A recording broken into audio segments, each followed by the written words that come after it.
নবী করিম সাল্লাল্লাহু আলাইহি সাল্লাম বলেছেন, আল্লাহর আকাশের নিচে জমিনের উপরে খাদিজার মতো উত্তম মহিলা আর নাই। হযরত আয়েশা বলেন, নবীজি একদিন এক রাতে আমার কাছে ঘুমানো ছিলেন। আমি ঘুম থেকে জেগে দেখি নবীজি নাই। মনে মনে চিন্তা করলাম কোথায় গেলেন, বোধহয় অন্য কোনো স্ত্রীর ঘরে গেছেন। আমি চুপিসারে খোঁজ নিতে লাগলাম, কোনো ঘরে খবর পেলাম না। পরে দেখতে পেলাম রিয়াদুল জান্নার ভিতরে বসে নবীজি দুই হাত উঁচু করে কি যেন বলেন আর কান্দেন। আমি পিছনে গিয়ে হাত তুললাম, শুনতে পেলাম নবীজি মুনাজাত করতে করতে এক পর্যায়ে গিয়ে বলছেন, রব্বুল আলামিন, কিয়ামতের ময়দানে যেদিন বাপ তার সন্তান হারায় ফেলবে, মা তার সন্তান হারিয়ে ফেলবে, সন্তান মায়ের চিনবে না, ওই দিন ওই কঠিন হাসরের ময়দানে আমি যেন আমার খাদিজারে হারায় না যায়। মুনাজাত শেষে হযরত আয়েশা বলছেন, ইয়া রাসূলুল্লাহ, এই একটা বুড়ির বিয়ে করছিলেন, 25 বছর বয়সে, 40 বছরের বুড়ি। এই বুড়ির কথা এখনো আপনার মনে জাগে? এর থেকে ভালো কুমারী মেয়ে তো আপনি বিবাহ করেছেন। নবীজির মুখখানা মলিন হয়ে গেল। আল্লাহর নবী বলেন, আয়েশা, খাদিজা সম্পর্কে এমন কথা জীবনে কোনোদিন তুমি আমার সামনে আর এরকম বলো না। কারণ হলো তোমরা সবাই আমার সুদিনের স্ত্রী, আর খাদিজা আমার এমন সময়ের স্ত্রী যখন মক্কা নগরীতে মুহাম্মদের পা রাখার জায়গা ছিল না। সমস্ত সম্পদ উজাড় করে দিয়েছে আমার জন্য, ইসলামের জন্য। না খেয়ে থেকেছে রাতের পর রাত, দিনের পর দিন। আরবের সব থেকে ধনশালিনী নারী, সমস্ত সম্পদ উজাড় করে দিয়েছেন আল্লাহর দ্বীনের জন্য। হযরত আয়েশা বলেন, আমাদের ঘরের ভিতরে তেমন গোশত রান্না বান্না খুবই কম হতো। আধপেটা অনাহারে অর্ধাহারে আমাদের দিন চলতো। যেদিন কোনো ভাগ্যক্রমে কোনো গোশত আসতো অথবা কোনো ছাগল দুম্বা জবাই হতো, নবীজি গোশতগুলি ভাগ করে স্ত্রীদের ঘরে ঘরে দিয়া নিজে একটা পটলার ভিতরে কয়েক টুকরা গোশত নিয়ে মদিনার রাস্তায় ঘুরে বেড়াতেন। খাদিজার কোনো বান্ধবী পাওয়া যায় নাকি? খাদিজার কোনো আত্মীয়া, কোনো বান্ধবী পাওয়া যায় নাকি? প্রিয় ভাই সাহেব, নবী করিম সাল্লাল্লাহু আলাইহি ওয়াসাল্লাম স্ত্রীদেরকে ভালোবাসতেন। হাদিস থেকে শোনাচ্ছি, হযরত আয়েশা কুমারী মেয়ে, তাকে বিয়ে করেছেন নবী করিম সাল্লাল্লাহু আলাইহি ওয়াসাল্লাম। গভীর রাত, চাঁদনি রাত, আধো আধো জ্যোৎস্না প্লাবিত রাত। নবীজি বলছেন, আয়েশা চলো আমরা একটু পায়চারি করে আসি। মরুভূমির ভিতরে গিয়ে বললেন, ওই যে একটা জিনিস দেখা যায়, চলো তো দৌড় মারি, কে আগে যায় দেখা যায়। বিশ্বনবী স্ত্রীর মনোরঞ্জনের জন্য দৌড় প্রতিযোগিতা করতেছেন, তাও সুবহানাল্লাহ করতে ইচ্ছে করে না। দৌড়াইয়া হযরত আয়েশা রাদিয়াল্লাহু তাআলা আনহা তিনি আগে চলে গেলেন, রাসূলুল্লাহ পিছনে পড়ে গেলেন। হযরত আয়েশা খুব আনন্দ করলেন, দেখলেন আপনি কিন্তু দৌড়ে আমার সাথে পারলেন না। বাস এর কয়েক বছর পর আরেকদিন এইভাবে দৌড়ের প্রতিযোগিতা হলো রাতের বেলায়। আজকে হযরত আয়েশা বলছেন, ওই দিনের তুলনায় আমার শরীরটা স্থূল হয়ে গেছে, আমি একটু মুটিয়ে গেছি। দৌড়াইয়া আমি পিছনে পড়ে গেলাম, রাসূল আগে উঠে গেলেন। আমি হাঁপাতে হাঁপাতে যখন নবীজির কাছে গিয়ে দাঁড়িয়েছি, রাসূলুল্লাহ তাবাসসুম মুস্কি হেসে আমার দিকে তাকিয়ে বলছেন, আয়েশা, ওই সেই দিনের প্রতিশোধ আজ নিলাম। সুবহানাল্লাহ, সুবহানাল্লাহ। কিসের ইউরোপ, কিসের আমেরিকা, ইসলামী সভ্যতার জুতার কাছেও দাঁড়াতে পারবে না তারা। ওরা আজকে কি বলে, বিশ্ব কি দিবস, নারী দিবস পালন করে। বিশ্ব নারী দিবস, বিশ্ব মাতৃ দিবস, বিশ্ব ভালোবাসা দিবস। বিশ্ব ভালোবাসা দিবস ওদের দরকার, যাদের সারা বছরে কোনো ভালোবাসা নাই, তাদের জন্য একটা দিন ভালোবাসার বনিতা করা লাগে। আমার লাগে না, কারণ আমার জন্মই হয়েছে ভালোবাসার মধ্য দিয়ে। আর দ্বীন ওয়ান নাসিহা, ইসলাম মানেই হলো ভালোবাসা। সুবহানাল্লাহ কও। ইসলাম মানেই হচ্ছে ভালোবাসা। আমার জন্য আলাদা কোনো ভালোবাসা দিবসের দরকার নেই। ওই সেই 97-তে ওই হুজুররা যখন ক্ষমতায় ছিলেন, সেই সময় বিশ্ব ভালোবাসা দিবস পালন করতেছে। কি ভালোবাসা দিবস? কলেজ বিশ্ববিদ্যালয়ের ছাত্র ছাত্রীরা সরোয়ার্দী উদ্যানের গাছের গোড়ায় বসে গেছে, সব জোড়ায় জোড়ায়, বাকবাকুম পায়রা। বিশ্ব ভালোবাসা। এক মন্ত্রী ঢাকা বিশ্ববিদ্যালয়ের টিএসসি মিলনায়তনে বক্তৃতা করলেন, বিশ্ব ভালোবাসা দিবসে আজ আমি ঘোষণা করতে চাই, বিল ক্লিন্টন মনিকা প্রেম অমর হোক। মন্ত্রী বললেন। আমি পার্লামেন্টে ধরলাম তাকে, বললাম মাননীয় স্পিকার, বিল ক্লিনটন তার মেয়ের বয়সী মনিকার সাথে যে কাজটা করেছে সে কাজের জন্য বিল ক্লিনটন নিজেই অনুতপ্ত। টিভি এবং রেডিওর মাধ্যমে গোটা জাতির কাছে ক্ষমা চেয়েছে। আর হিলারির পাও রাতের বেলায় কতবার ধরেছে হিলারি আর তিনিই জানেন।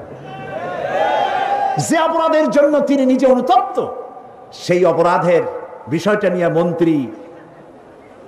একটা মন্ত্রী কতটা চারিত্রিক দিক থেকে হীনমন্য হলে ছাত্রছাত্রীর সামনে বলতে পারে বিল ক্লিনটন মনিকা প্রেম অমর হোক। বললাম মাননীয় স্পিকার, একদিকে নাচুনে বুড়ি, আরো যদি পায় ঢোলের বাড়ি, তাহলে অবস্থাটা কোথায় গিয়ে দাঁড়ায়? আমার দেশে, মুসলমানদের দেশে বিশ্ব ভালোবাসা দিবসের কোনো প্রয়োজন নাই। বিশ্ব নারী দিবস পালন করা, বিশ্ব কন্যা দিবস পালন করা ওদের দরকার, যার দেশে নারীর কোনো মর্যাদা নাই, যেখানে কন্যার কোনো মর্যাদা নাই, যেখানে মাতৃত্বের পিতৃত্বের মর্যাদা নাই, সেখানে প্রয়োজন। আমার দেশে প্রয়োজন নাই। দিবস পালন করতে করতে এখন কি সব দিবস পালন করতেছে। কালকের পত্রিকায় দেখলাম বিশ্ব পায়খানা দিবস।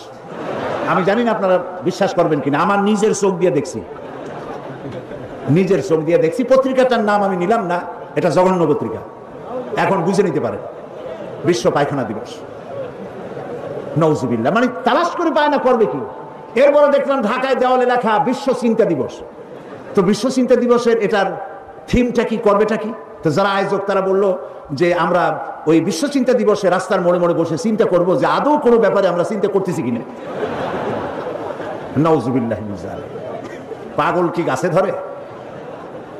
প্রিয় ভাই সব, আল্লাহ রাব্বুল আলামিন নারীর অধিকার দিয়েছে, কোরআন দিয়েছে, হাদিস দিয়েছে। বুক ভরে বলেন আলহামদুলিল্লাহ। প্রিয় ভাই সব, ইসলাম দিয়েছে নারীর অধিকার। রাসূলুল্লাহ বলছেন আদ-দুনিয়া কুল্লুহা মাতাউন ওয়া খায়রুল মাতাইদ দুনিয়া ইমরাতুস সালিহা। এই পৃথিবীর সব কিছু হলো সম্পদ, তার মধ্যে শ্রেষ্ঠ সম্পদ হচ্ছে সালেহা, নেককারিনী, সতীসাধ্যী নারী। আলহামদুলিল্লাহ বলেন।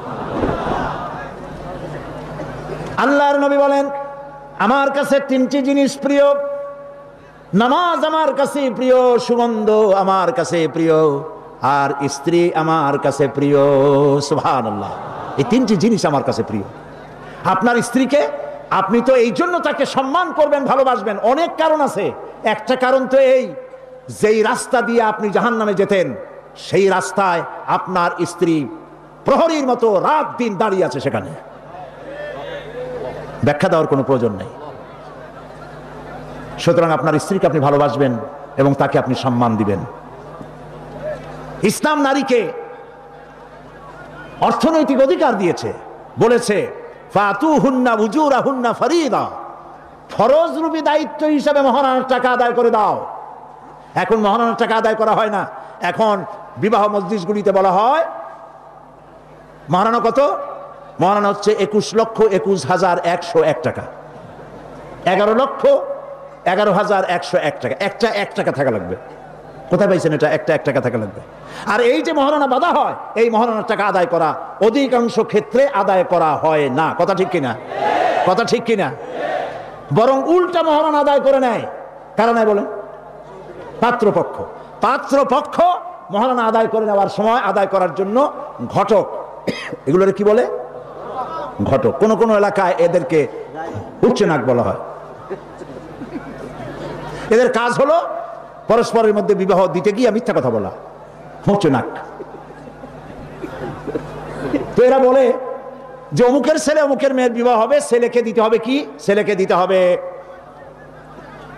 ল্যান্ড ক্রুইজার, ছেলেকে দিতে হবে গুলশানে বাড়ি, 10 লক্ষ টাকা ক্যাশ, মঙ্গল গ্রহে অফিস। বলে ছেলে লেখাপড়া জানে কি? কলেজের বারান্দা দিয়ে কয়েকদিন ঘুরে টুরে আসছে, গলায় সোনার সেন্টেনও আছে, মাথায় ভাল্লুকের মতো চুলও আছে। এরপরে এইভাবে করে এক অপাত্রে মেয়েদেরকে দেওয়ার ব্যবস্থা হয় টাকা পয়সার বিনিময়। মহারানাটা ওরা নিয়ে গেল। বিবাহে যদি উপহার দেয় শ্বশুর পক্ষ, পাত্র কি বলে কন্যা পক্ষ, পাত্রপক্ষকে যদি সোনা দেয়, দানা দেয়, টাকা দেয়, সব জায়েজ আছে, সুন্নত। কিন্তু চাইয়া নেওয়া যাবে না, দাবি করে নেওয়া, ডিমান্ড করে নেওয়ার নামই হলো যৌতুক। এটার নাম কি? চট্টগ্রামে কি বলে? যৌতুক। এই যৌতুক হলো শ্বশুরের সাথে এক প্রকারের কৌতুক। এইভাবে করে চাইয়া টাকা আদায় করা হারাম। চাইয়া টাকা আদায় করা কি? আজকের এই বিশাল তাফসীরুল কোরআন মাহফিলে আমি জানতে চাই যে এই যাদের ছেলে আজ পর্যন্ত বিয়ে দেন নাই, বিবাহ দিতে গিয়ে কন্যা পক্ষের কাছ থেকে হারাম চাইয়া যৌতুক আদায় করে ছেলে বিয়ে দিবেন না, এই রকমের লোক ওয়াদা করতে পারবেন না? মনে করবেন এই কথা যে আল্লাহ মাহফিলে আজকে আসলাম কেন? আচ্ছা দেখি তো, যারা ছেলে বিয়ে দেন নাই তারা ওয়াদা করবেন এই কথা বলে যে আমার ছেলে বিবাহ দিতে গিয়ে যৌতুক এক পয়সাও, এক থেকে নিয়ে 1000 কোটি যা হোক, যৌতুক চাইবো না, বিনা যৌতুকে ছেলে বিবাহ দেব। কারা কারা দেবেন? ছেলেওয়ালারা হাত তোলেন তো। ও মাশাআল্লাহ, বাচ্চা পোলাপান হাত উঠেছি কি কামে? তোমরা তো মা ভাও নাই এখন। হাত নামান। জি, ভবিষ্যতে হাত নামান, হাত নামান। আলহামদুলিল্লাহ বলেন। যৌতুক এক সামাজিক ব্যাধি, এই ব্যাধি বন্ধ করতে হবে এবং চট্টগ্রাম থেকেই এটার আন্দোলন শুরু হবে ইনশাআল্লাহ। বলেন ইনশাআল্লাহ। প্রিয় ভাই, সব যারা বিবাহ করে নাই সেসব যুবকদের বিবাহ করা লাগবে কিনা? লাগবে কিনা? হ্যাঁ, ফুর্তি হয়ে একটু জোরেই বলতেছে লাগবে। এই বিবাহ করতে গেলে শ্বশুর যদি ঘড়ি দেয় বলবা আলহামদুলিল্লাহ, যদি শেরওয়ানি দেয় আলহামদুলিল্লাহ, যদি কিছু না দেয় নাউজুবিল্লাহ, নাকি? তাও আলহামদুলিল্লাহ। বরং তুমি কেন, ফকিরের ছেলে পেলে না তো তোমরা, যুবকদের বলতেছি, ফকিরের বলাবার না তো। তো বউ ওই কি বলে, যারা বিবাহ করবা সেই শ্বশুর বাড়ির টেলিভিশন না হইলে দেখা যাবে না তুমি কি খয়রাতির পোলা। যদি এখন তো দেখতেই হয়, তো বউয়ের বাপের কাছ থেকে টেলিভিশন না নিয়া মসজিদ গুলার সামনে শুক্রবার দিন থাল পাতে বসে যাইও। তাও কন্যা পক্ষের কাছ থেকে চাইয়া নিবা না। কিছু দিলে আলহামদুলিল্লাহ, না দিলেও বিনা যৌতুকে নিজের পায়ে দাঁড়াইয়া চাকরি করে বিয়ে করবা।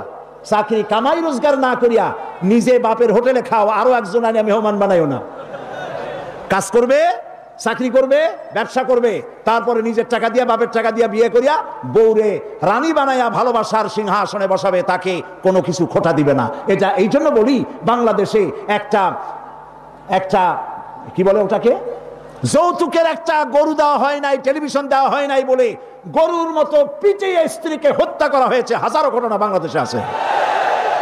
বিনা যৌতুকে বিয়ে করবে যে সব বীর তরুণ চট্টলার যুবকের এবার হাত উঁচু করে দেখা। ও মাশাআল্লাহ, এখন তো দেখা যায় কেউ বিয়ে করে নাই।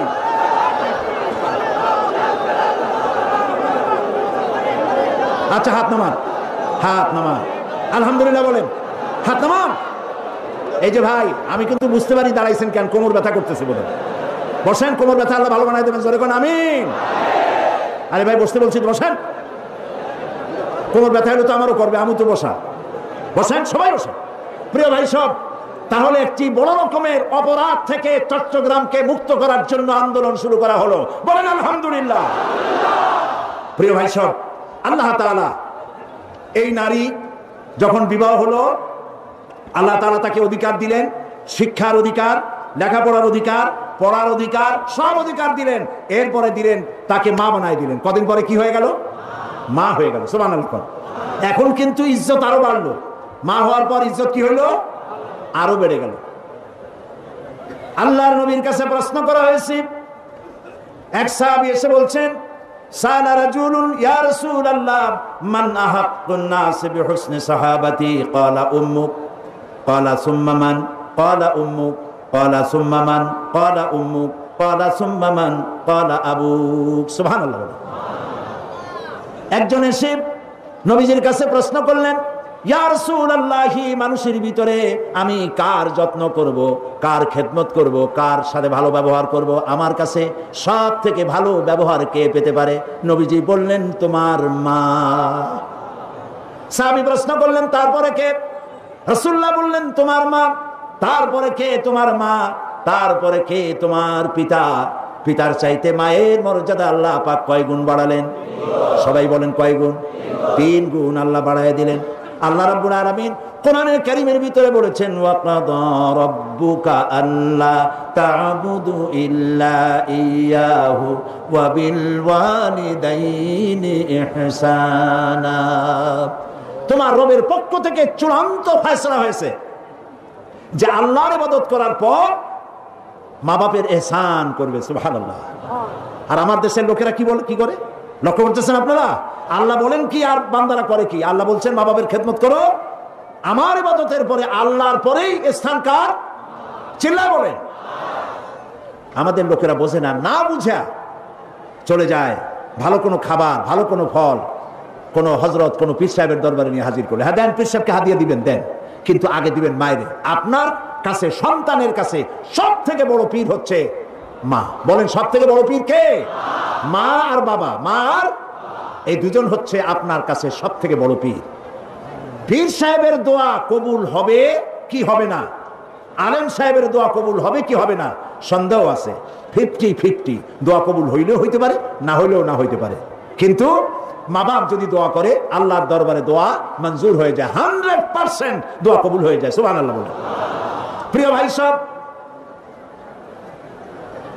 আল্লাহ রাব্বুল আলামিনের নবী বলেন, মা বাবা যখন দোয়া করে সন্তানের জন্য, যখন দোয়া করে বন্দুক দিয়া গুলি করলে সেই গুলি তার লক্ষ্য বস্তুর কাছে যেতে যত না দেরি হয়, মা বাপের দোয়া বা বদদোয়া আল্লাহর দরবারে থেকে দ্রুত গতিতে চলে যায়। মাকে খাওয়াও। বুড়া মা আছে না? বলেন আছে না? মা যখন বুড়া হয়ে যায়, বউয়ের কথা মতো সন্তান মায়ের সাথে খারাপ ব্যবহার করে, মুখ মলিন করে থাকে, কথা বলে না, আর মনে মনে বলে, প্রকাশ্য বলে, অনেকের সামনে বলে, বুড়ি মরে না কেন? নাউজুবিল্লাহ। বলেন নাউজুবিল্লাহ। তুমি কারে মরতে বলো? কারে মরতে বলো?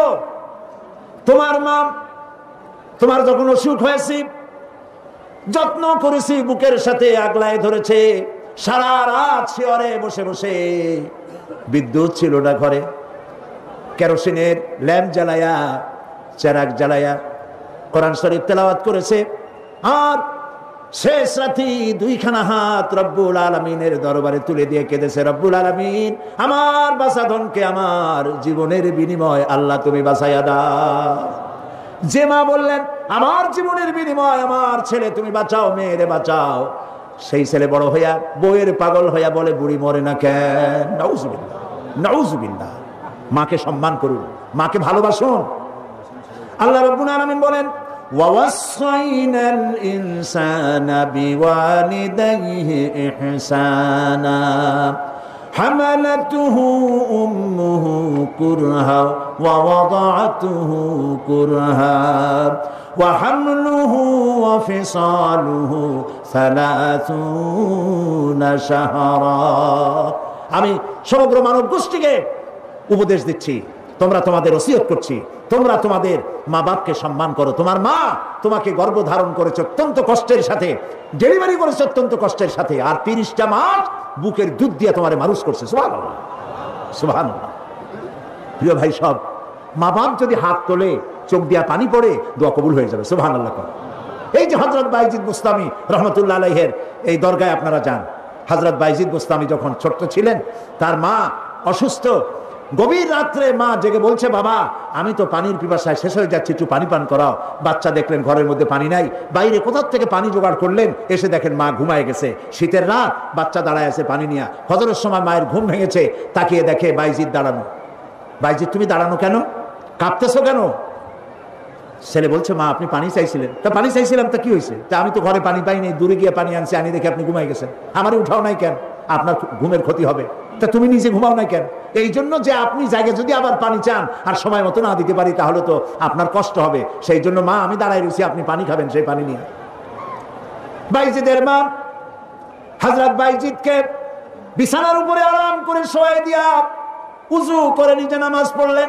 নামাজ আদায় করে 2খানা হাত আল্লাহর দরবারে তুলে ধরে বলেন, রব্বুল আলামিন আমি বাইজিদের মা, আমার ছোট্ট বাইজিদ আমার জন্য যে কষ্ট করেছে, আজ তার এই কষ্ট দেখে আমার কলিজা ঠান্ডা হয়ে গেছে। আমি মা হয়ে আমার বাইজিদের জন্য দোয়া করি, রব্বুল আলামিন আমার বাইজিদকে তুমি সুলতানুল আরিফিন বানায়া দাও। দোয়া মঞ্জুর হয়েছে না হয় নাই? সুবহানাল্লাহ। প্রিয় ভাই সব, এই জন্য মা বাপকে সম্মান করতে হবে, মহব্বত করতে হবে এবং তাদের জন্য দোয়া করতে হবে। দোয়াটা আল্লাহ শিখাই দিয়েছেন। এমনকি মা বাবের সামনে চোখ মোটা করে কথা বলবে না, চোখ মোটা করে মা বাবের সামনে কথা বলবে না। আল্লাহ ইচ্ছা করলে চোখ অন্ধ করে দিতে পারেন। পীরের সামনে যত গিয়ে মহব্বত করে ঘাড় কাট করে বসো, তোমার বড় পীর, তোমার মা, তোমার বাবা, তাদেরকে শ্রদ্ধা করো, সম্মান করো, কলজা দিয়ে মহব্বত করো। মা বাপকে একটা কথা বিশ্বাস করুন, মনে রাখেন, মা বাপকে যে যত বেশি সম্মান করবে, মহব্বত করবে, মর্যাদা দেবে, তার জীবনে সম্মানের আর রুজির কোনো অভাব হবে না, হবে না, হবে না। আল্লাহ তাআলা বাড়ায় দেবেন। সুবহানাল্লাহ। আল্লাহ দোয়া শিখাই দিচ্ছেন, বান্দারে মা বাবার সামনে শক্ত করে কথা কইস না, ওয়াকুল লাহুমা কাওলান কারীমা। মা বাবার সাথে সম্মান সূচক কথা বলো আর আমার কাছে দোয়া করো। কি বলে? আল্লাহ রাব্বুল আলামিন দোয়া শিখাই দিচ্ছেন, রব্বিরহামহুমা কামা রাব্বায়ানি সাগীরা। সবাই পড়েন, রব্বিরহামহুমা কামা রাব্বায়ানি সাগীরা। আবার পড়েন, রব্বিরহামহুমা কামা রাব্বায়ানি সাগীরা। আল্লাহ তাআলা শিখাই দিলেন, বান্দারে দোয়া কর, আয় আমার রব, আমার মা বাপ আমাকে যেমন ছোটবেলায় স্নেহের করে লালন পালন করেছে, মাবুদ গো তুমি আমার মা বাপকে সেইভাবে তোমার রহমত করে লালন পালন করো। আল্লাহ দোয়া শিখাই দিচ্ছেন। এই দোয়া প্রত্যেক নামাজের পর আপনারা পড়বেন। মনে থাকবে ভাই? জোরে বলেন, মনে থাকবে? আল্লাহ যেন আমাদেরকে মনে রাখান, আমরা বলি আমিন। প্রিয় ভাই সব, মা হিসাবে আল্লাহ তাআলা এই মর্যাদা বৃদ্ধি করে দিলেন। নারীর তিনটা স্তর বললাম, কন্যা, বধূ, মাতা। তিন স্তরে ইসলাম যে মর্যাদা দিয়েছে, এর থেকে বেশি মর্যাদা পৃথিবীতে কেউ দিতে পারে নাই। এখন এই নারীদেরকে যাদের এত মর্যাদা আল্লাহ দিলেন, মর্যাদা তো এত বাড়ায় দিলেন, সন্তানের জান্নাত মায়ের পায়ের তলে ঢুকাই দিলেন। সুবহানাল্লাহ বলেন, সুবহানাল্লাহ বলবেন না? মেয়ে লোকের মায়ের পায়ের তলে তার সন্তানের বেহেশত আল্লাহ ঢুকাই দিলেন। সম্মান করো, মর্যাদা করো।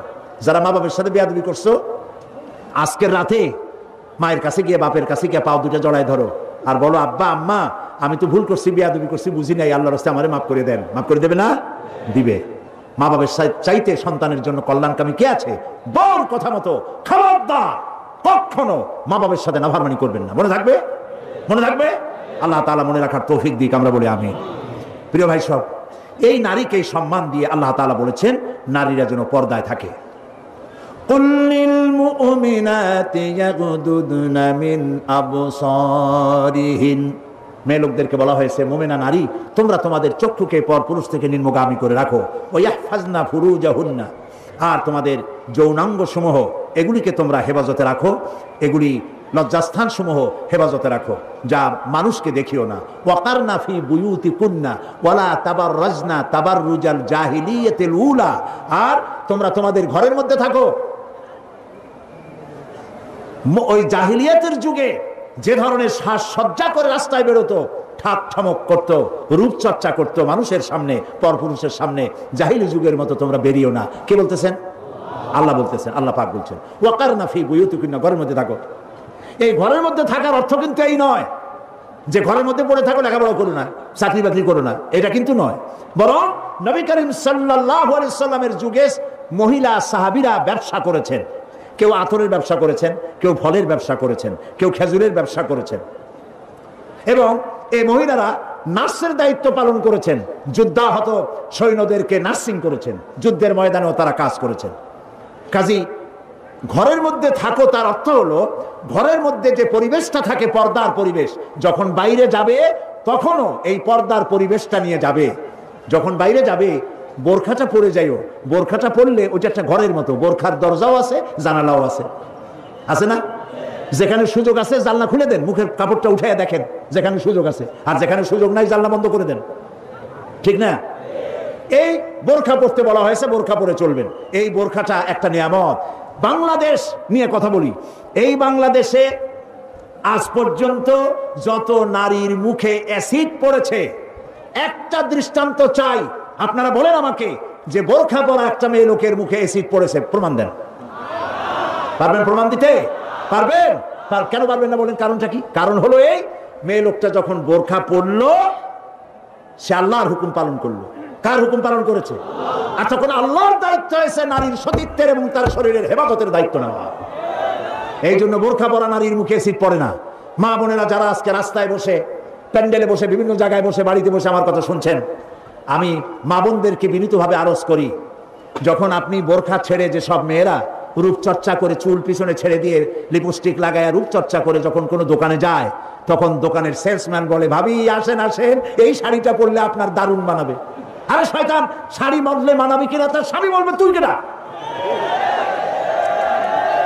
এখন দোকানদার যদি ভাবি বলে তাতে কি মর্যাদা বাড়ে? বাড়ে না। আপনি দেখেন, বোরখা পরেন, চাদর পরেন, দোকানে যান, দোকানি বলবে খালাম্মা, সাসিয়াম্মা, বসেন বসেন, সম্মান করে বসতে দেবে এবং আপনার সামনে কাপড়গুলি খুলে ধরবে যেটা আপনার প্রয়োজন নেবেন। তাহলে বোরখায় কি সম্মান কমায় না বাড়ায়? কমায় না বাড়ায়? মা বোনেরা বোরখা পরুন, চাদর পরুন। আপনার মেয়ে কলেজ গোয়িং, ইউনিভার্সিটি গোয়িং, যেসব বয়সপ্রাপ্ত মেয়ে আছে, আল্লাহ কোরআনে বলেছেন এমন একটা চাদর পরো, যেই চাদরটা পরলে পরে মাথাটা, বুকটা, গলাটা ঢাকা হয়ে যায়, এমন একটা চাদর পরো। এই চাদর পরা মুসলমানদের জন্য ফরজ। মুসলমানদের জন্য কি? আজ ফ্রান্সের প্রেসিডেন্ট জ্যাক শিরাক, এই জ্যাক শিরাক এক বিরাট সাংঘাতিক একটা বাজে কাজ করেছে। তিনি তার দেশে কলেজে, বিশ্ববিদ্যালয়গুলোতে মুসলিম মহিলাদের মুখে চাদর পরা, হিজাব পরা নিষিদ্ধ ঘোষণা করেছে। আমরা আজকে চট্টগ্রাম তাফসীরুল কোরআন মাহফিলের লক্ষ লক্ষ মানুষের উপস্থিতিতে বাংলাদেশের কণ্ঠ বাতাসে মিশিয়ে দিচ্ছি। পত্রিকার মাধ্যমে যদি সাংবাদিকরা পৌঁছাতে পারেন ভালোই হবে। অনেক ভালো ভালো সাংবাদিক আছে যারা মাহফিল লেখার মধ্যে সীমাবদ্ধ থাকে না, তাদের লেখার মাধ্যমে এই চট্টগ্রাম তাফসীরের মাহফিল ছড়িয়ে যায় গোটা বাংলাদেশ তথা বিশ্বের বিভিন্ন জায়গায়। ওই সব সাংবাদিকদেরকে ধন্যবাদ জানাই আর প্রাণ খুলে দোয়া করি, আল্লাহ এদের কলমকে আরো শানিত বানিয়ে দাও। আপনারা আমাদের কথা লেখেন, আমরা জ্যাক শিরাককে বলছি, আপনি যে কাজটি করতেছেন, এটা আপনি প্রেসিডেন্ট হয়ে, ইউরোপের একটি বড় রকমের রাষ্ট্রের প্রেসিডেন্ট হয়ে মানবাধিকার লঙ্ঘন করেছেন।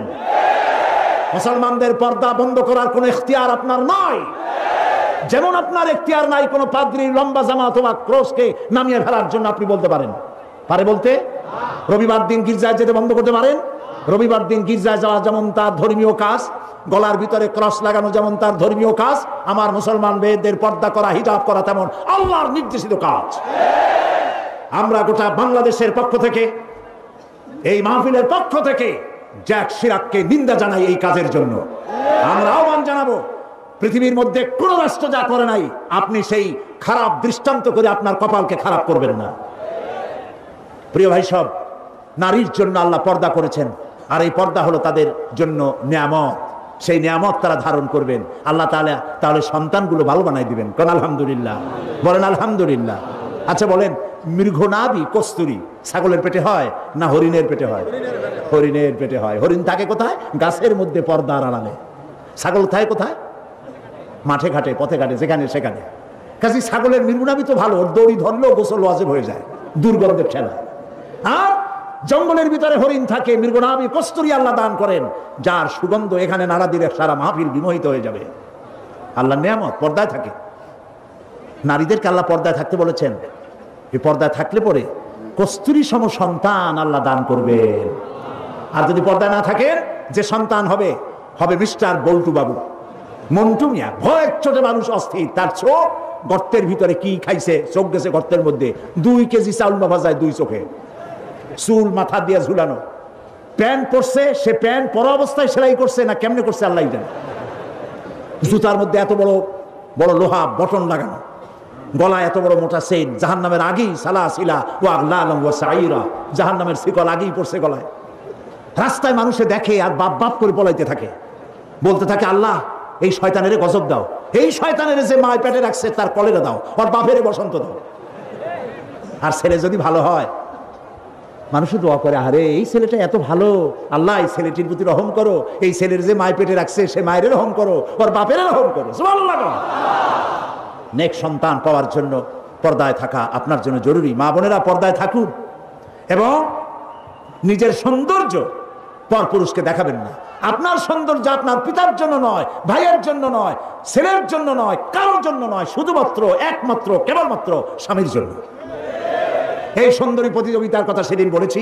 বাংলাদেশে বিভিন্ন সাবান কোম্পানির পক্ষ থেকে সুন্দরী প্রতিযোগিতা, ফটোজেনিক কি ফটো সুন্দরী, মিস ফটো সুন্দরী জেনিক না কি একটা কপালের সারা, জি এগুলি করতেছে, এগুলি তারা করতেছে, বিভিন্ন জেলা শহরে করতেছে। প্রিয় ভাই সব, আমি সেদিন বলেছি, আজকে লক্ষ লক্ষ লোক, সকলকে বলি, মিস বাংলাদেশ অথবা ফটোজেনিক সুন্দরী প্রতিযোগিতা যেখানে হবে সেখানেই বাধা দিবেন। ফটোজেনিক সুন্দরী প্রতিযোগিতা বাংলাদেশের মাটিতে হতে দেওয়া হবে না।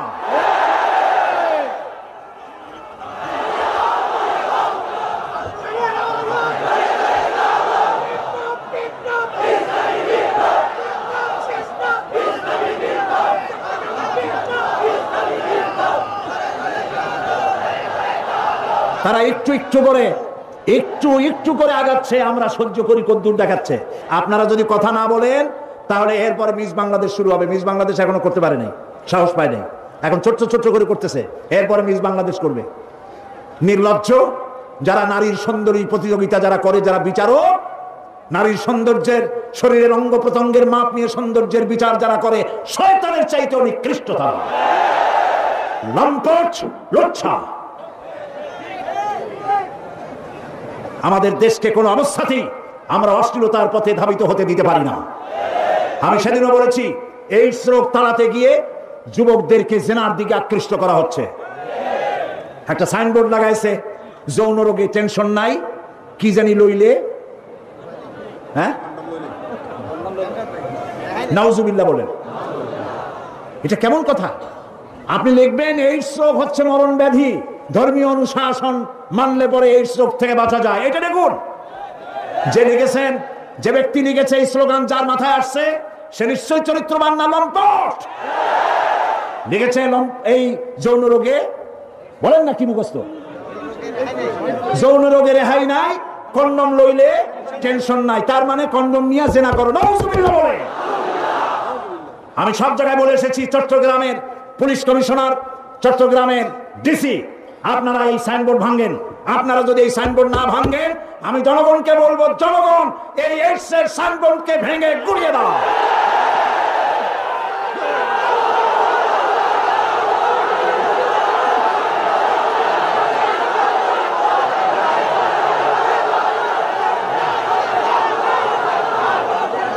প্রিয় ভাই সব,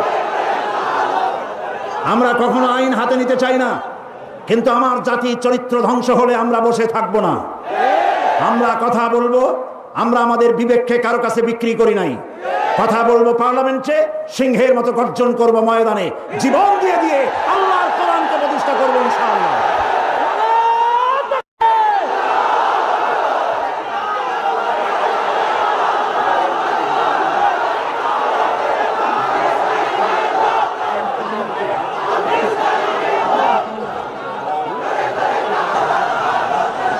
প্রিয় ভাই সব,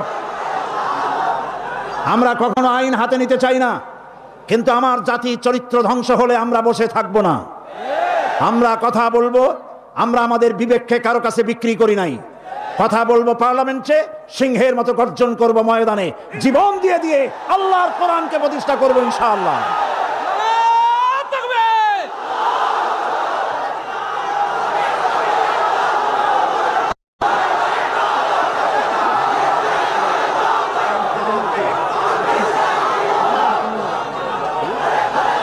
প্রিয় ভাই সব, বসুন।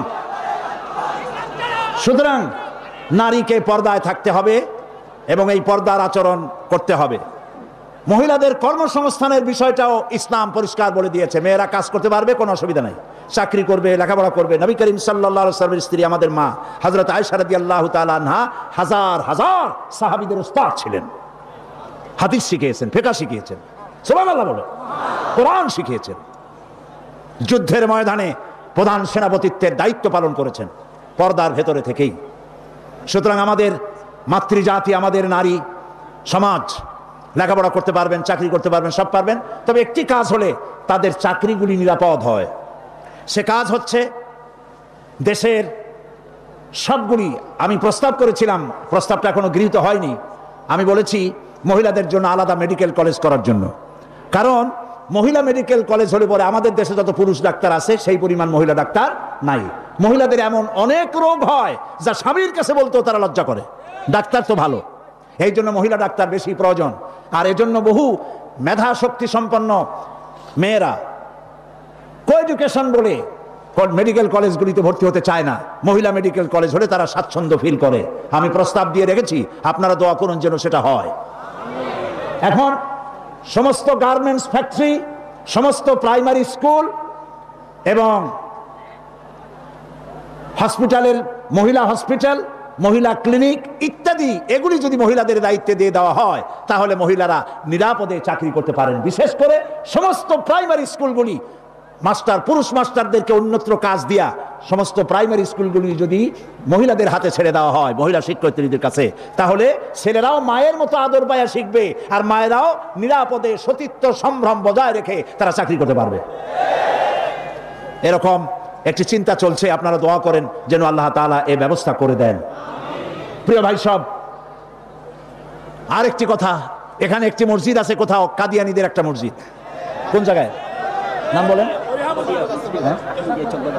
আহমদিয়া চকবাজার। এইখানে একটা মসজিদ আছে কাদিয়ানীদের, বাইতুল বাসেত মসজিদটার নাম। মুসলমানেরা জানে না বলে সেখানে নামাজ পড়তে যায়। মনে রাখবেন, কাদিয়ানীরা যে মসজিদ বানায় ওইটা মসজিদ না, এটা উপাসনালয়। কাদিয়ানীদের মসজিদে মুসলমানদের নামাজ হবে না, হবে না, হবে না। কারণ গোলাম মোহাম্মদ কাদিয়ানী কাফের, আর তাকে যারা নবী মানে তারাও কাফের।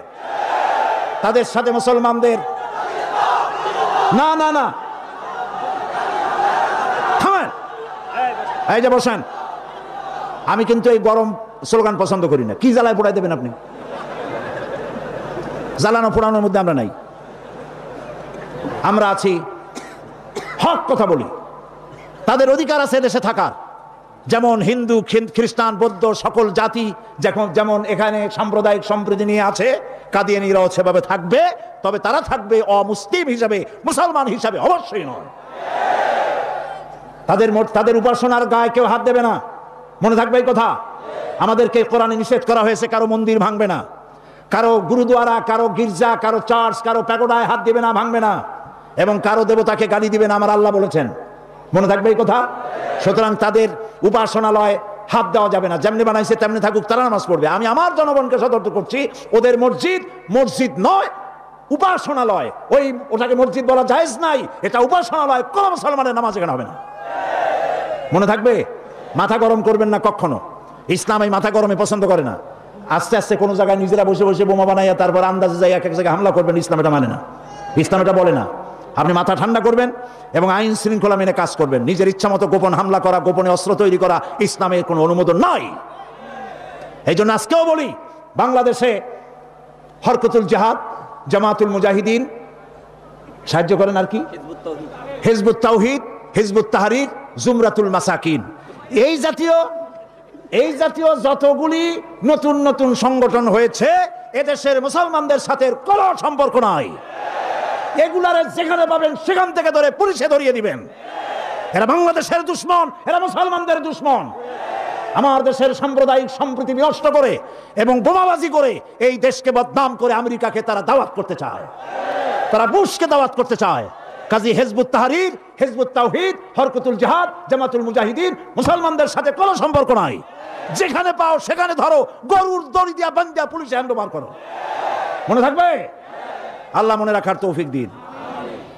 প্রিয় ভাই সব, আমাদের এই স্বাধীন সার্বভৌম বাংলাদেশ, আল্লাহ তাআলা যেন দয়া করে এই দেশকে কোরআনের প্রতিষ্ঠার জন্য আল্লাহ যেন হামওয়ার করে দেন, বলেন আমিন। এত মুসলমান কোরআনের কথা শুনতে যে দেশে আসে, সেই দেশে ইসলাম কায়েম হতে দেরি হয়, বড় আফসোস লাগে, কষ্ট হয়। আসুন আমরা সবাই মিলে কোরআনের রাজ কায়েমের আন্দোলনে শরীক হয়ে যাই। আন্দোলন করবেন না, আপনার কোনো দাম নাই। হতে পারেন আপনি বড় মুহাদ্দিস, হতে পারেন আপনি বিশাল চিন্তাবিদ, কিন্তু আন্দোলনের সাথে নাই, আপনার দাম নাই। একটা হাতি, একটা পাগলা হাতি যদি চন্দনপুরা অথবা এদিকে কি পুরা আছে, আরে কোন একজন কথা, এই যে আশেপাশে কত পুরো আছে, একদিক দিয়ে এসে ঢুকলো, একটা হাতি যদি ঢোকে তাহলে বাড়িঘর ভাঙ্গা মেসমার করে দিতে পারে, পারে না? কিন্তু হাতি যতই পাগলা হোক, যতই বন্য হোক, যতই শক্তিশালী হোক, একটা রেজিমেন্টের সামনে একটা হাতি কিচ্ছু না। আন্দোলন হচ্ছে রেজিমেন্ট, আন্দোলনের শরীক হও। কোরআন প্রতিষ্ঠা করতে যারা জীবন বাজি রেখে সামনে চলে এসেছে, সেই লাইনে সামিল হয়ে যাও। প্রিয় ভাই সাহেব, আজকে আর আমি কথা বাড়াবো না, কারণ অনেক দূর যেতে হবে। বাংলাদেশের বিভিন্ন জেলা থেকে লোকেরা এসেছেন, আমি 10টার মধ্যেই শেষ করতে চাই। সেই জন্য দাঁড়ানো ভাইয়ের এবার বসেন, কাঙ্ক্ষিত মোনাজাতের দিকে এগিয়ে যাচ্ছি। দোয়া কবুল হবে ইনশাআল্লাহ, বলি ইনশাআল্লাহ। এত লক্ষ লক্ষ লোকের চোখের পানি এবং তাদের আকুতি আল্লাহ ফেরত দিবেন না ইনশাআল্লাহ, বলি ইনশাআল্লাহ। আজকে কয়জন? আজকে 13 জন ইসলাম কবুল করার জন্য চলে এসেছে। বলো লা ইলাহা ইল্লাল্লাহু মুহাম্মাদুর রাসূলুল্লাহ। আল্লাহ ছাড়া কোনো ইলাহ নাই, মাবুদ নাই, উপাস্য নাই। মুহাম্মদ সাল্লাল্লাহু আলাইহি ওয়াসাল্লাম আল্লাহর প্রেরিত রাসূল। আশহাদু আন লা ইলাহা, একটু জোরে বলো, লা ইলাহা ইল্লাল্লাহু ওয়াহদাহু লা শারীকা লাহু ওয়া আশহাদু আন্না মুহাম্মাদান আবদুহু ওয়া রাসূলুহু। আমি সাক্ষ্য দিচ্ছি আল্লাহ ছাড়া কোনো ইলাহ নাই, মাবুদ নাই, উপাস্য নাই। তিনি এক, তিনি একক, তার কোনো অংশীদার নাই। আমি সাক্ষ্য দিচ্ছি মুহাম্মদ সাল্লাল্লাহু আলাইহি ওয়াসাল্লাম আল্লাহর বান্দা এবং তার প্রেরিত রাসূল। তোমরা সবাই এদিকে ফিরে বলো আসসালামু আলাইকুম। এরা এই তরুণ যুবক 13 ভাই ছিল মুশরিক, হয়ে গেল আমাদের তাওহীদবাদী ভাই। আমাদের কি হইল? সবাই বলেন আলহামদুলিল্লাহ। মহিলারা ভেতরে কলেমা উচ্চারণ করেছেন, আর আমি এই বিশাল লক্ষ লক্ষ জনতার পক্ষ থেকে এই 13 মর্দ মোমেন যারা এখন আমাদের তাওহীদবাদী ইসলামী ভাই, আমি তাদেরকে বুকে আলিঙ্গন করে নিচ্ছি।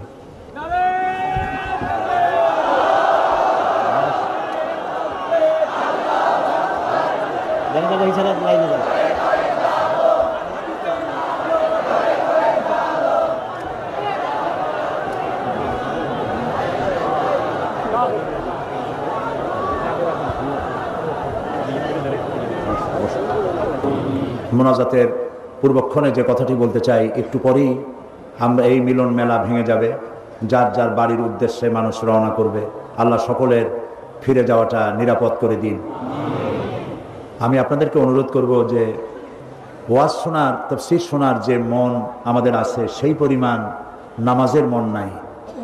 এই জন্য 5 ওয়াক্ত নামাজ সঠিকভাবে আদায় করবেন, নামাজ কখনো ছেড়ে দেবেন না। বিশেষ করে জওয়ান যুবক যারা আছে, ছাত্র, তরুণ, যুবক, আমি তাদেরকে বলবো, চরিত্র একটি মহাসম্পদ। যখন চরিত্র থাকে না, তখন সে মানুষ থাকে না, শয়তানের চাইতে নিকৃষ্ট হয়ে যায়। আমি সমস্ত তরুণ যুবকদেরকে, যাদেরকে আমি আমার চোখের সামনে দেখতে পাচ্ছি, এই মাহফিলে 2% যদি বৃদ্ধ মানুষ থাকে, 98% তরুণ যুবকে ভরা এই মাহফিল। আমি সকল যুবকদেরকে, ছাত্র, তরুণ যুবকদের প্রতি আহ্বান জানাবো, আমাদের জীবনের সাথে সম্পৃক্ত প্রিয় জীবন আদর্শ যার নাম ইসলাম, এই ইসলামের পতাকাকে উড্ডীন করার জন্য ইসলামী আন্দোলনে শরীক হওয়ার সকলের প্রতি আমি আহ্বান জানাই। সকলের চরিত্র ভালো করে ইসলামের দিকে এগিয়ে আসার আহ্বান জানাচ্ছি। এবং কোরআনকে জানার জন্য, কোরআনকে বোঝার জন্য আমি বারবার বলেছি, তাফহিমুল কোরআন কেরার জন্য তাফহিমুল কোরআন ফি জিলালিল কোরআন, এই তাফসিরগুলি আপনারা কিনবেন। আজকে যখন যাবেন, শত শত দোকান, 3 শতাধিক দোকান এখানে বসেছে বই কিতাব নিয়ে, এগুলি আপনারা নেবেন।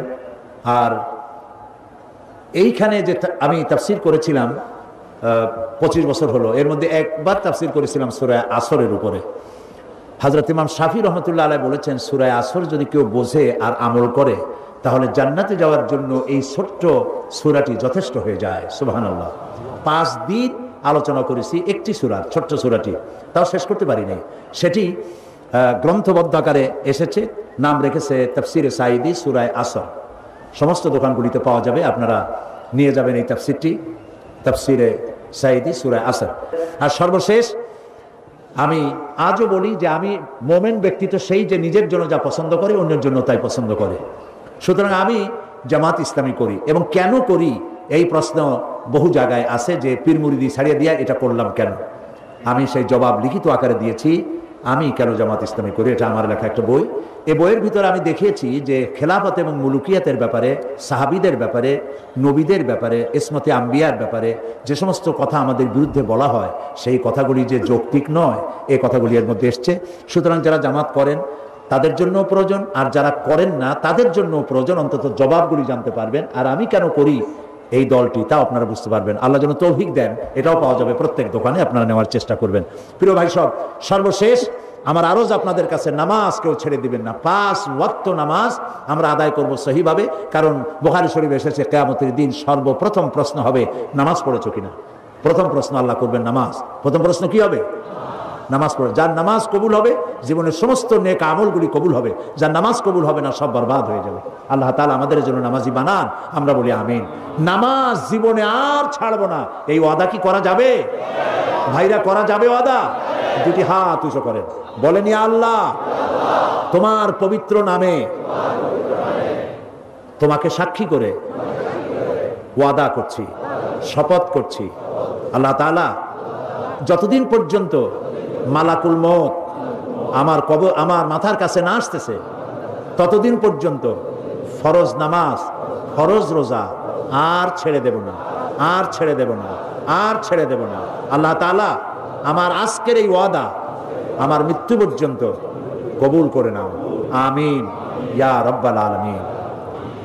আমরা আল্লাহ তাআলাকে একটু স্মরণ করে নেই, আমার সাথে আপনারা পড়েন সুবহানাল্লাহ, আলহামদুলিল্লাহ, লা ইলাহা ইল্লাল্লাহ, সুবহানাল্লাহ, আলহামদুলিল্লাহ, লা ইলাহা ইল্লাল্লাহ, সুবহানাল্লাহ, আলহামদুলিল্লাহ, লা ইলাহা ইল্লাল্লাহ, সুবহানাল্লাহ, আলহামদুলিল্লাহ, লা ইলাহা ইল্লাল্লাহ, সুবহানাল্লাহ, আলহামদুলিল্লাহ, লা ইলাহা ইল্লাল্লাহ। ইয়া আল্লাহ, ইয়া রহমান, ইয়া রহিম, ইয়া হাইয়ু, ইয়া কাইয়ুম। সবাই পড়েন ইয়া আল্লাহ, ইয়া রহমান, ইয়া রহিম, ইয়া হাইয়ু, ইয়া কাইয়ুম। ইয়া আল্লাহ, ইয়া রহমান, ইয়া রহিম, ইয়া হাইয়ু, ইয়া কাইয়ুম। ইয়া আল্লাহ, ইয়া রহমান, ইয়া রহিম, ইয়া হাইয়ু, ইয়া কাইয়ুম। আল্লাহুম্মা আমিন। ربنا ظلمنا أنفسنا وإن لم تغفر لنا وترحمنا لنكونن من الخاسرين।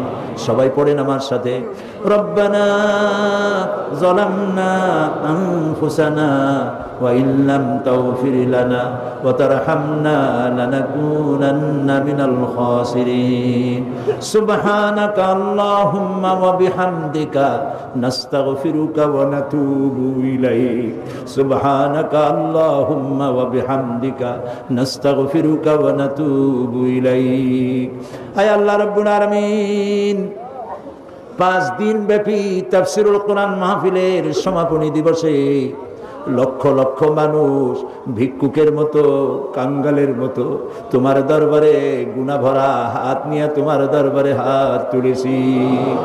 রব্বুল আলামিন, আমাদের গুনার দিকে তাকায়ও না, আমাদের বদ আমলের দিকে তাকায়ও না, আমাদের চোখের দিকে তাকাও, আমাদের মুখের কাকুতি মিনতির দিকে তাকাও। রব্বুল আলামিন, দয়া করে আমাদের জিন্দেগীর গুনাহ মাফ করে দাও। রব্বুল আলামিন, সারা জীবন গুনাহ করে করে জীবনটাকে বরবাদ করে দিয়েছি বাবু। গুনার কথা মনে হলে লজ্জায় মাথা নিচু হয়ে যায়, কারণ তুমি আমাদেরকে মেহেরবানি করেছো আর আমরা করেছি নাফরমানি। তুমি করেছো মেহেরবানি, আমরা করেছি নাফরমানি।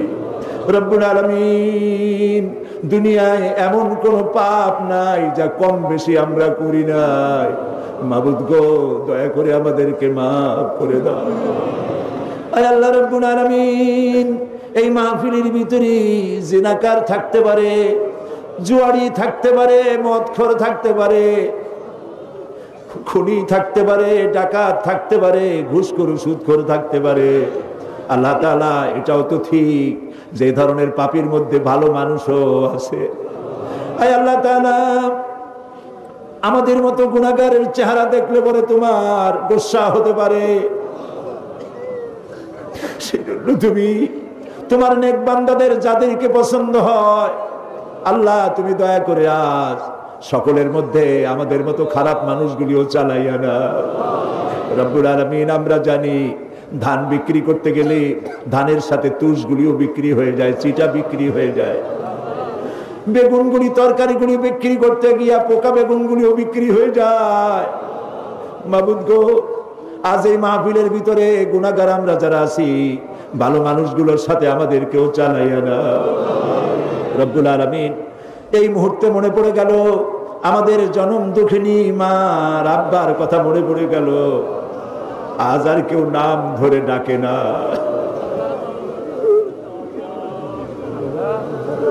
বাপজান যারা মারা গেল, বাবু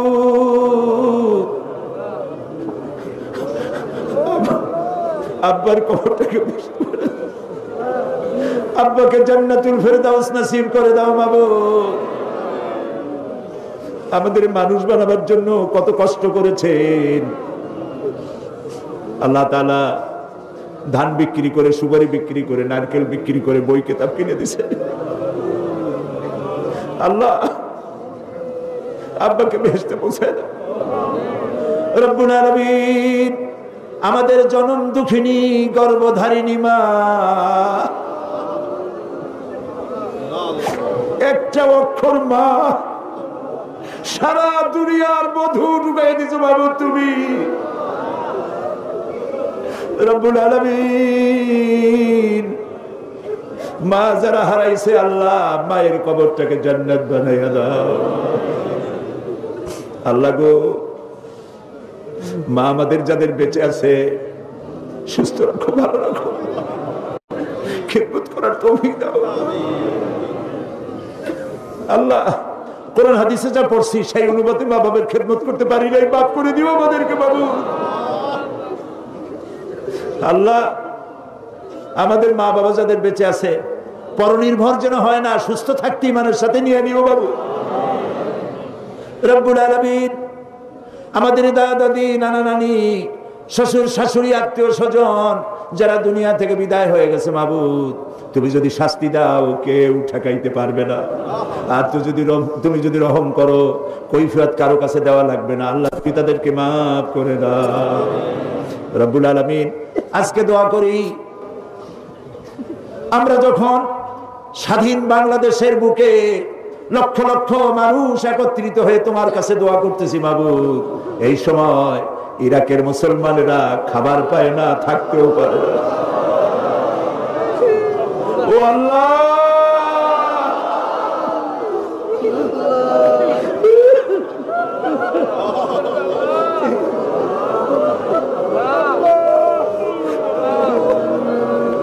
ইরাকের আল্লাহ, ইরাকের পাকদামান মেয়ে লোকদের গায়ে হাত দিতেছে কাফের সৈন্যরা।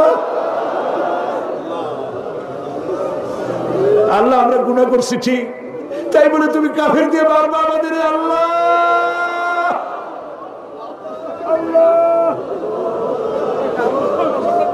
আল্লাহ আল্লাহ, ইরাকের মুসলমানদেরকে স্বাধীনতা ফিরায় দাও। আমেরিকার যত সৈন্য আসছে, বিদেশের যত কাফের সৈন্য আসছে, হয় তাদের মুসলমান বানাও, আর নইলে যত বিদেশি সৈন্য আসছে সবগুলি কবর বানায় দাও, একটাও যেন বাড়ি ফিরে না যায়। আল্লাহ আল্লাহ, প্যালেস্টাইনের মুসলমানদের কথা কি মনে করা যায়? ইহুদিরা কামান দিয়ে গোলা মারে, আর প্যালেস্টাইনের গোলাপ ফুলের মতো বাচ্চা ছেলেরা ইট পাথর দিয়ে মোকাবেলা করে। আহারে আল্লাহ, প্যালেস্টাইনি মুসলমানদের হাতে প্যালেস্টাইন উঠায় দাও। রব্বুল আলামিন, কাশ্মীর, চেচনিয়া, বসনিয়া, আল্লাহ স্বাধীনতাকামী মুসলমানদেরকে আল্লাহ তুমি দেশ স্বাধীন করে দাও রব্বুল আলামিন। আমাদের প্রিয় জন্মভূমি বাংলাদেশ, আল্লাহ তাআলা এই দেশের উপর রহমত নাজিল করো। সন্ত্রাসের জ্বালায়, অপহরণকারীদের জ্বালায় দেশটা বদনাম করে ফেলাইলো। মানুষ বড় আশা করে ভোট দিছিল বাবু, খাইয়া না খাইয়া ভোট দিছিল বাবু। আল্লাহ এই সন্ত্রাসী গুলা দেশটার ইজ্জত মারলো। যাদেরকে হাইজ্যাক করে নিয়ে গেছে, কিডন্যাপ করে নিয়ে গেছে, তার বউর অবস্থা কি, তার ছেলে মেয়ের অবস্থা কি বাবু? প্রায় দেখা যায় কাগজের সমান মানুষ মারতেছে। আল্লাহ এই সন্ত্রাসী জানোয়ার গুলারে তুমি হেদায়েত করে দাও। এই সন্ত্রাসী খুনি পশু গুলারে আল্লাহ তুমি হেদায়েত করে দাও। যদি ওদের কপালে হেদায়েত না থাকে, নমরুদ, হামান, সাদ্দাতের মতো কলেরা দিয়া, গজব দিয়া বিদায় করে দাও আল্লাহ তাআলা। আল্লাহ শয়তানগুলোর উপরে গজব নাজিল করো। আল্লাহ আমাদের দেশের আলেম এই ওলামারা গত 5 বছর খুব মার খাইছে, মাদ্রাসাগুলি বন্ধ করে দিছে, আবার তারা পায়তারা করতেছে বাবু। আলেমদের কপাল খারাপ বাবু। কোরআনের এই কথাগুলি বলার অবস্থা কিয়ামত পর্যন্ত তুমি জারি রাখো বাংলাদেশে। আল্লাহ তাআলা তুমি আমাদের মুখের দিকে তাকায় দেখো তো, আমাদের ঈমান তুমি এখন আরশে আজিম থেকে আমাদেরকে দেখতেছো, আমরা কোথায় বসে আছি মাবুদ? তোমার আরশে আজিম থেকে একটু দেখো তো, বান্দারা আসামির মতো বসছে মাথা নিচু করে। রাস্তায় মানুষ, বাড়িতে মানুষ, গাছে মানুষ, মানুষ আর মানুষ কান্দে। রবের কাছে কাঁদতেছে, মালিকের কাছে কাঁদতেছে। খাজা বাবার কাছে কান্দি না, দুনিয়ার কোন খাজা বাবায় কান্দি না, মন্ত্রীর কাছে কান্দি না, আকাশ আর জমিনের মালিকের কাছে কাঁদতেছি। মাবুদ আমাদের দোয়া কবুল করো রব্বুল আলামিন। 3000 বছর বসে জাহান্নামের আগুন তুমি উত্তপ্ত করেছো। রক্ত মাংসের শরীর নিয়ে আমরা জাহান্নামের আগুনে জ্বলতে পারবো না। আল্লাহ জাহান্নামের আগুন আমাদের জন্য হারাম বানায় দাও। প্রিয় ভাই সব মাথা নিচু করেন, চক্ষু বন্ধ করেন। যার যা বলার আছে কান দেন আর বলেন। যার যার নিজের কথা বলেন, দোয়া কবুল হবেই ইনশাআল্লাহ, হবেই ইনশাআল্লাহ। যার যার কথা নিজেরা বলেন আল্লাহর কাছে। আল্লাহ সাইদি সাহেবের হায়াত দান করুন। আল্লাহ সাইদি সাহেবের হায়াত দান করুন। আল্লাহ তাকে সুস্থ করে দাও। তার যত রকমের অসুবিধা আছে আল্লাহ তুমি সব অসুবিধা দূর করো। সমস্ত রোগ থেকে তাকে শিফা দাও। আল্লাহ তাআলা অনেক কিছু চাইতে পারলাম না, আমরা তো বোকা, চাইতেও জানি না। আল্লাহ তোমার নবীরা যা যা চাইছেন তোমার কাছে, আমাদের সেইগুলো দিয়ে দাও। আর তোমার নবীরা যা যা থেকে বিরত থাকছেন, পানা চাইছেন, আমরাও সেই সব বিষয় পানা চাই। সোজা কথা। আল্লাহ তাআলা তোমার নবীরা যা যা চেয়েছেন আমাদের সব দিয়ে দিবা। আল্লাহ তাআলা আমাদের যাদের যে অভাব আছে অভাব দূর করে দাও। আল্লাহ তাআলা যারা ঋণগ্রস্ত ঋণ পরিশোধ করার তৌফিক দান করে দাও। ব্যবসা বাণিজ্য বরকত দাও। আল্লাহ আমার এই দেশটা খুব গরিব দেশ বাবু। আল্লাহ তাআলা এই গরিব দেশটির সমস্ত নদী, খাল, বিল, সমুদ্র ভরা মাছ দাও, জমিন ভরা ফসল দাও, গাছ ভরা ফল দাও, মানুষের কলিজা ভরা ঈমান দাও। আল্লাহ তাআলা ঈমান দিয়ে আমাদের কলিজা ভরে দাও। আল্লাহ আমাদের যুবক সম্পদ, যুবকরা আমাদের সম্পদ, ছাত্র যুবক সকলকে দিনদার, ঈমানদার, পরেশগার বানায় দাও। আল্লাহ বাংলাদেশটাকে যারা শয়তান বানাতে চায়, বাংলাদেশটাকে যারা খারাপ বানাইতে চায়, ধর্মনিরপেক্ষ বানাইতে চায়, তাদের হাত থেকে বাংলাদেশ আল্লাহ তুমি রক্ষা করো। আল্লাহ তোমার এই কোরআন, এই কোরআনের আইন আমরা দেখতে চাই। আমাদের জীবনের বিনিময়ে, রক্তের বিনিময়ে বাংলাদেশের কোরআনের আইন আল্লাহ তুমি দয়া করে চালু করে দাও। প্রিয় ভাই সব আরেকটা দোয়া চাই শেষ করি। আমি আপনাদের এক নগণ্য গোলাম, হয়তো একদিন শোনা যাবে সাইদি নাই। আমি তো দীর্ঘদিনের জন্য আসি নাই, একদিন আমাকে যেতেই হবে। আমি দোয়া করি এই মাহফিল যেন কিয়ামত পর্যন্ত থাকে। আর যেদিন আপনাদের কানে এই ধরনের শব্দ আসবে যে সাইদি নাই, আপনারা শুধু আমার জন্য আল্লাহর কাছে দোয়া করবেন। আল্লাহ যেন কিয়ামতে শুধু যদি বলেন আমাকে তোরে মাফ করে দিলাম, এর থেকে আমি কিচ্ছু চাই না। আর একটা দোয়া চাই, আমার বিরুদ্ধে একটা মিথ্যা মামলা দায়ের আছে সুপ্রিম কোর্টে। আজকে সকল সুপ্রিম কোর্টের সুপ্রিম কোর্ট সকল বিচারপতির, মহাবিচারপতির কাছে হাত তুলেছে। বাবু একটা মুশরিকের সামনে তোমার গোলামকে আল্লাহ লজ্জিত করো না বাবু।